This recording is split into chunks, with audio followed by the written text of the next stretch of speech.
So shall we? Yeah. Top of the agenda Is? You'll be shocked to know.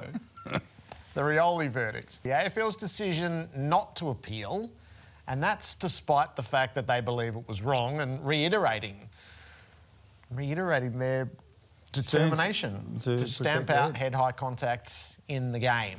So where that leaves us, it's quite the contradiction, and that's after just one round of footy. And Rankin's left, but Rioli crashed in. Rowell has been cleaned up. Big contest from two players.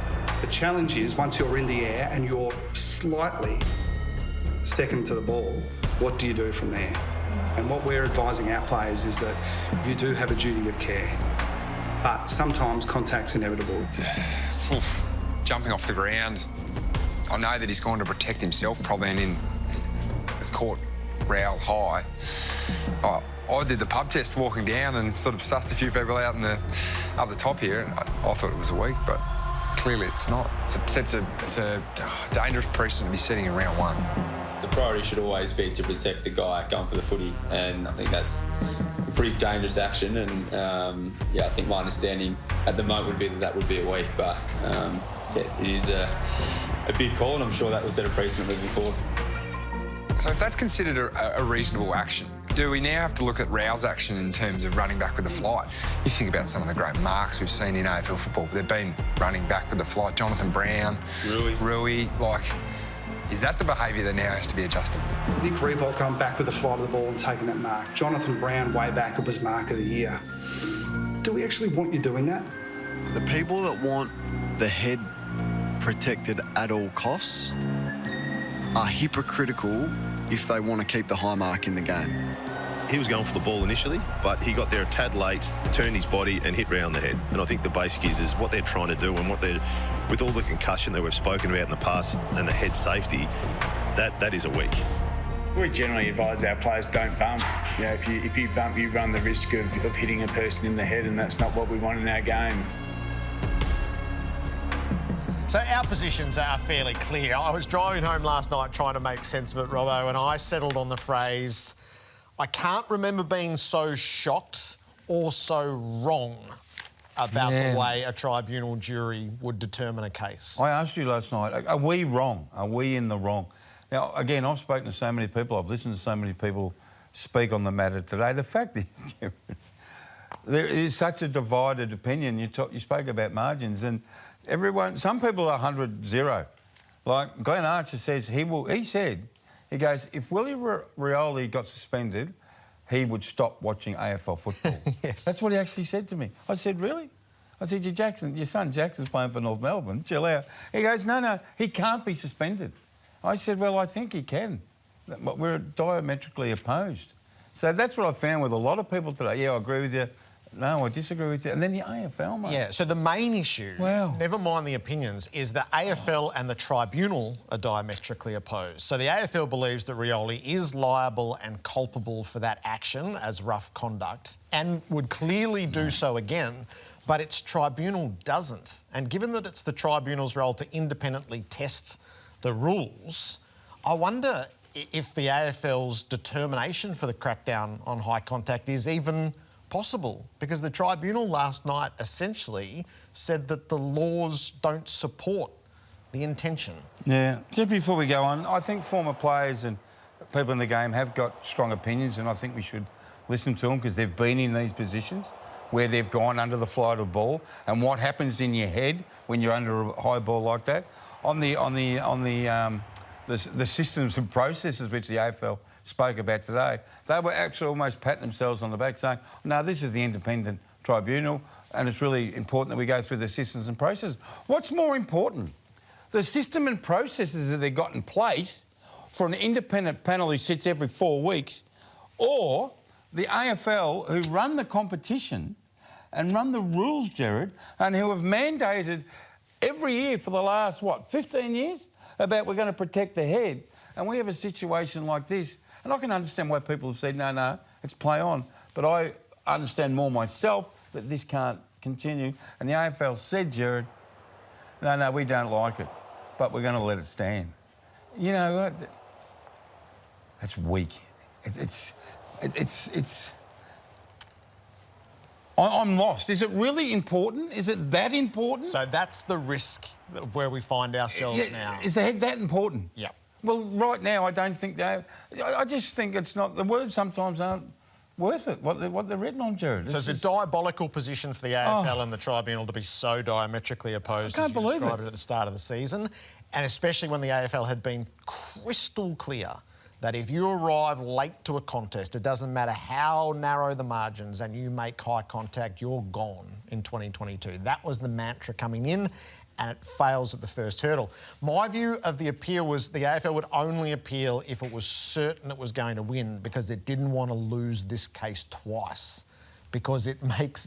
You're a two-time loser with this. Weak. And then it becomes further enshrined. You think as a matter of principle, of course they should have stood their digs and gone, not only do we think it's wrong, we're going to challenge it as wrong. It's the AFL's competition, Jared.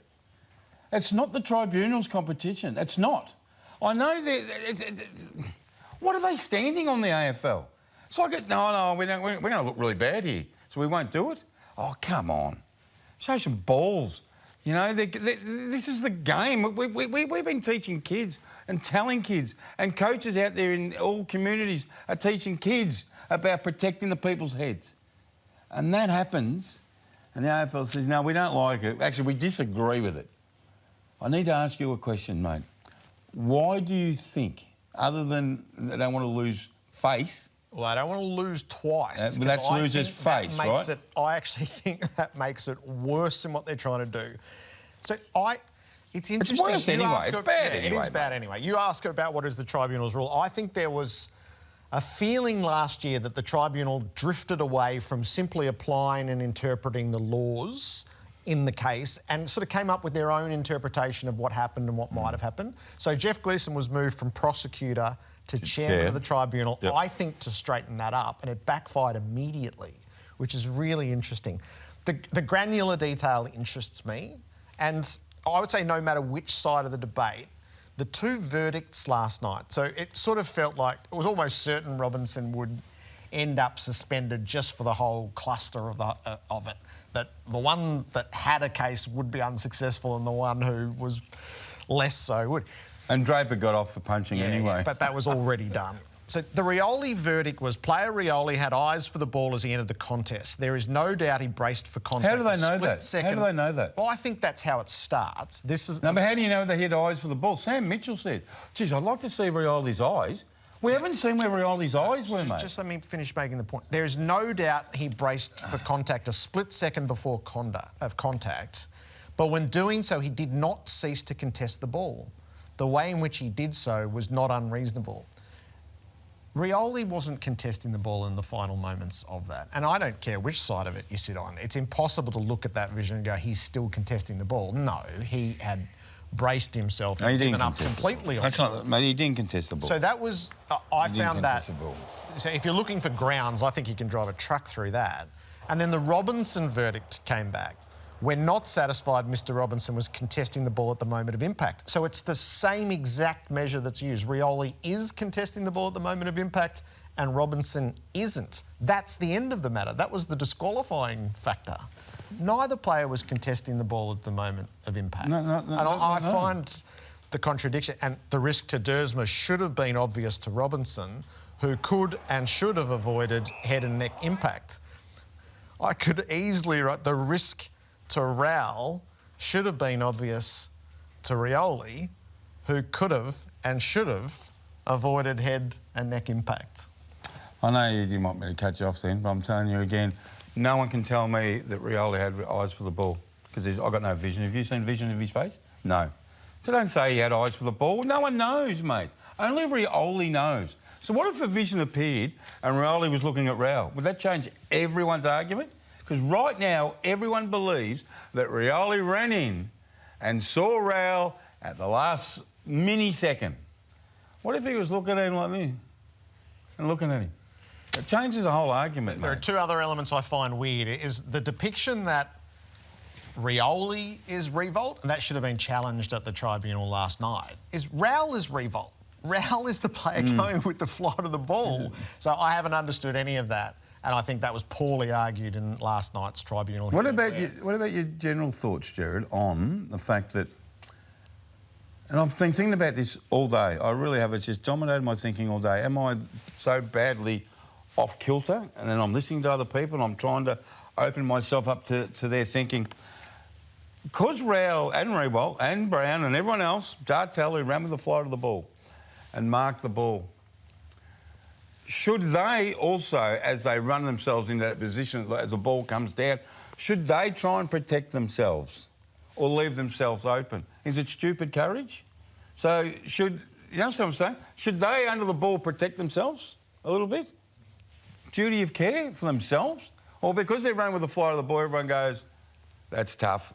You can do whatever you like. That's real courageous. The other unanswerable question I felt was, had Rowell been knocked out and carted off on a stretcher, do you think the tribunal would have returned a not guilty verdict? And do you think the AFL would have let it stood if the player had actually suffered concussion? I just pose that as an unanswered... Yeah, you don't have to answer that question, mate. You don't have to. All right. Anyway, it's been a really, really interesting MRP, hasn't it? And that's just round one. We move on.